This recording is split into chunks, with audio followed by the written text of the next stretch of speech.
Halo semuanya, selamat datang di Diksi Dialog Inspirasi.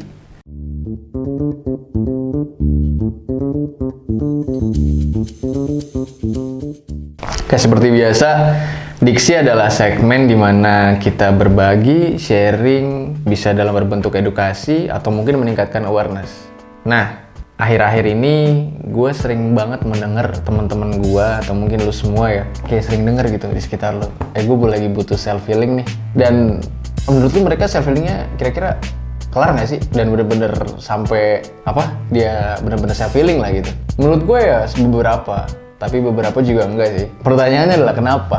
Karena sebenarnya self healing itu adalah sebuah konsep metode ilmiah ya untuk memperbaiki diri sendiri dalam bentuk mungkin melepaskan energi-energi negatif. Dan sebenarnya self healing itu nggak tentang lu harus liburan pergi jauh. Self healing bisa dilakukan dengan hal-hal sederhana. Contohnya mungkin mendengarkan lagu. Bagaimana lagu-lagu yang dibuat Kunto Aji, dibuat dengan penelitian yang serius, dibuat dengan frekuensi 32 Hz untuk melepaskan energi-energi negatif.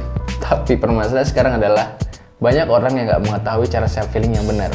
Nah, kali ini karena gue tertarik banget gitu untuk membahas ini. Mungkin gue bukan seorang psikolog, gue hanya mahasiswa yang senang gitu mencari sesuatu, membaca sesuatu. Dan akhir-akhir ini gue membaca tentang self healing. Walaupun gue pribadi ya bisa dibilang nggak sempurna, masih butuh proses panjang. Karena gue pun sering self healing dan gue punya metode sendiri dan itu sederhana. Nah, makanya itu bagaimana sih sebenarnya self healing itu? Kalau dalam pengertian istilahnya sederhana aja. Sebenarnya bagaimana lo memperbaiki diri lo, membuang energi negatif dan membuat diri lo tenang lagi sesuai dengan manajemen emosional lo, sehingga lo nggak kepikiran dan sehingga lo nggak depresi. Intinya ya poinnya itulah, menghilangkan depresi poinnya. Namun sebenarnya self healing yang baik itu seperti apa? Nah, untuk self healing sendiri sebenarnya poin pertama adalah lo harus self acceptance. Artinya adalah dimana lo harus menerima diri lo sendiri. Pertanyaan adalah ketika lo liburan jauh atau ketika lo pergi atau ketika lo self healing, udah belum lo menerima diri lo sendiri? Ketika lo belum, ya akhirnya itu hanya menghilangkan masa lo semata. Lalu ada lagi self compassion. Kalau self compassion sendiri itu ya, itu tentang bagaimana lo perhatian terhadap diri lo sendiri, menerima bahwa dari kekurangan lo, seperti kayak lo menerima kenyataan dan berserah diri lah. Itu self compassion tuh seperti itu. Dan lo udah ini belum positive self talk gitu, berbicara dengan diri lo tentang hal-hal positif yang dimana hal energi negatif itu atau pikiran negatif itu lagi terbawa di suasana lo. Nah, 3 hal tersebut yang menjadi kerangkanya.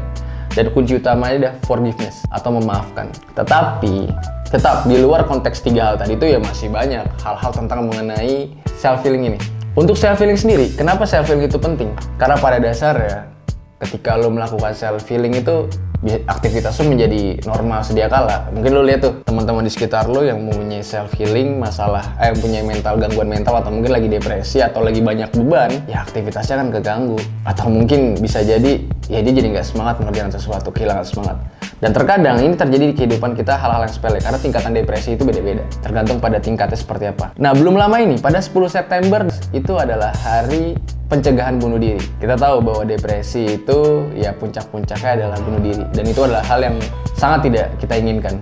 1 dari 4 orang di dunia menurut WHO itu mengalami gangguan mental atau depresi. Dan ya puncaknya hal yang kita takut adalah ketika mereka adalah self harm. Dan mungkin di lingkaran gue yang sering gue temui ya, self harm itu rata-rata adalah seorang wanita.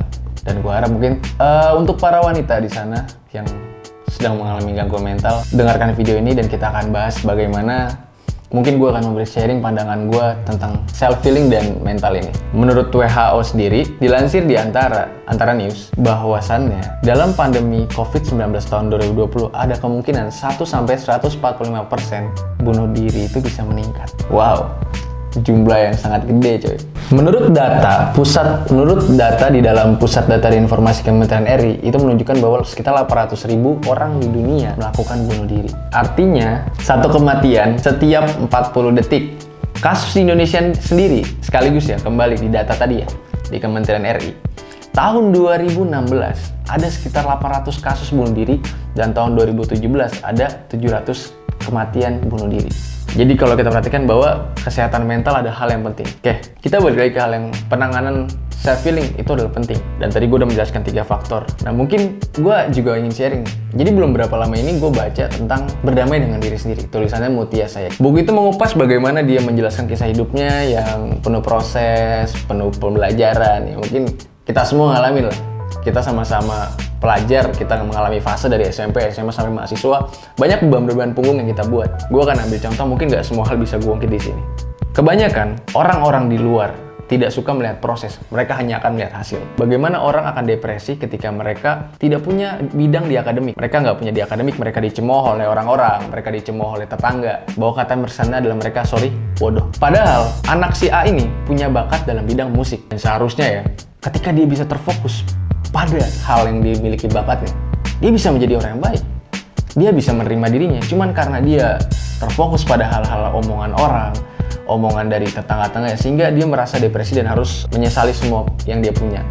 Dan inilah kenapa gue bilang kita juga harus menutup telinga terkadang ya. Dan ini juga yang menjadi permasalahan adalah bahwa jangan sampai stigma-stigma seperti itu kita biarkan hanya melihat permukaan-permukaan yang ada. Yaitu itu hanya satu dari sekalian bagian contoh.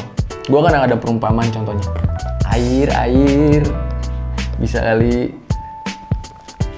Ini gue minta editor ganti musik. Gue pengen lu sebagai penonton menilai isi yang ada di gelas ini. Oke, gue akan jawab. Ketika gue akan berpendapat bahwa gelas ini terisi setengah penuh, namun bisa jadi lu menjawab gelas isi terisi setengah kosong. Akhirnya kita berbeda perspektif, bagaimana perspektif negatif dengan positif. Maksud dari pernyataan ini adalah, lu jangan fokus pada hal-hal yang bersifat dari kekurangan lu. Lu melihat hal yang kosong, bukan hal yang terisi. Harusnya lu melihat pada hal yang terisi. Ketika lu punya kekurangan, harusnya lu fokus pada yang lu punya. Lu harus punya penerimaan diri, dan lu harus berserah diri, dan lu fokus pada hal yang sifatnya itu positif. Gue punya contoh lagi. Banyak hal di sekeliling lu mungkin ya, orang yang ketika dia punya hobi mungkin ya, suatu saat dia akan menjadi sukses dengan hobi dia, walaupun akademiknya nggak bagus. Ya, gue nggak bilang lu untuk stay di akademik lu, enggak.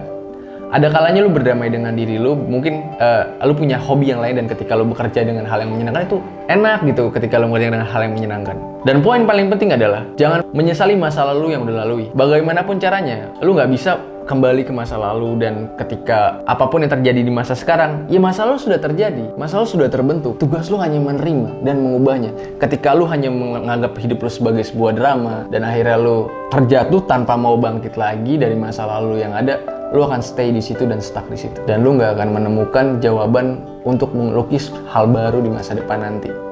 Walaupun sebenarnya depresi orang berbentuk berbeda-beda, tapi bagaimana lu mau menangani depresi itu? Bagaimana lu mau menerima diri lu? Bagaimana lu jangan mengkaitkan satu masalah dengan masalah lainnya? Karena sebenarnya adalah bagaimana manajemen pikiran lu melihat masalah-masalah tersebut. Apalagi yang paling bahaya adalah ketika lu mempunyai masalah dan lu mengambil keputusan yang salah, di mana masalah lu adalah di kelompok A, tetapi karena lu punya masalah, lu memutuskan dengan kelompok B atau masalah B.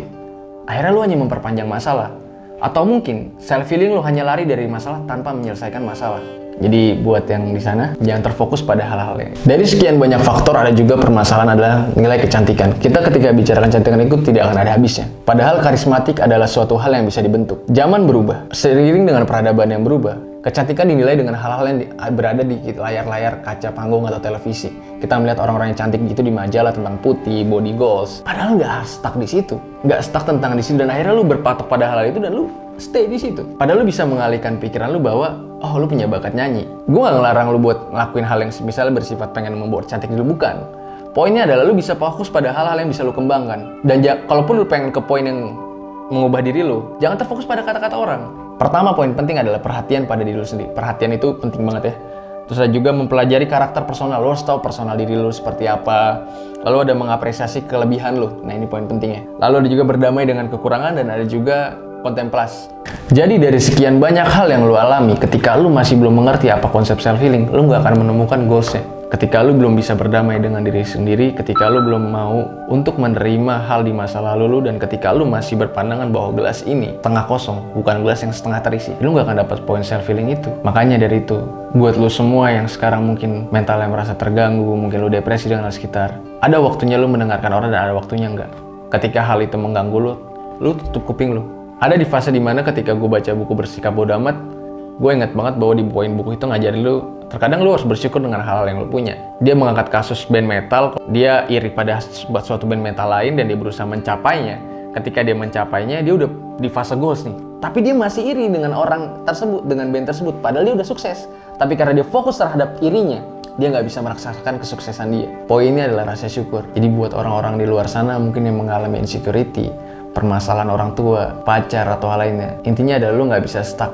Lu nggak bisa berdiam diri dan lu nggak bisa harus hanya menyakiti diri lu sendiri. Self-healing poinnya penting. Jadi itulah bagaimana self-healing bagi diri gue dan apa yang gue baca dan mungkin apa juga yang gue pelajari di dalam hidup gue. Penting bagi lu untuk meraih self-healing agar lu benar-benar mendapat poin dari self-healing sebenar-benarnya. Pada akhirnya, you don't have to fix it all. Kamu nggak harus membetulkan semua hal. Fokuslah pada satu hal yang menjadi keunggulan dari dirimu.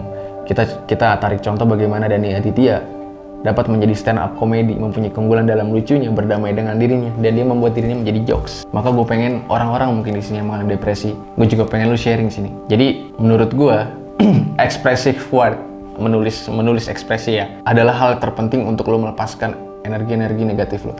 Mungkin bagi penonton di sini yang pernah punya gangguan mental atau mungkin punya depresi atau mungkin pernah patah hati atau mungkin pernah menyerah, lo boleh sharing bagaimana lo menghadapi itu semua. Dan mungkin bagi orang yang pengen sharing juga, silahkan lo berbagi. Mungkin dengan kita berbagi sama-sama mengeluarkan energi negatif kita akan bisa untuk berpikir menjadi positif. Untuk terakhir mungkin gue kutip kata-katanya Paulo Coelho aja. Ketika lo berusaha sebaik dan sekeras mungkin, alam semesta pasti akan ikut membantu lo. Jangan pernah putus asa. Self-healing dengan benar, ayo bangkit lagi.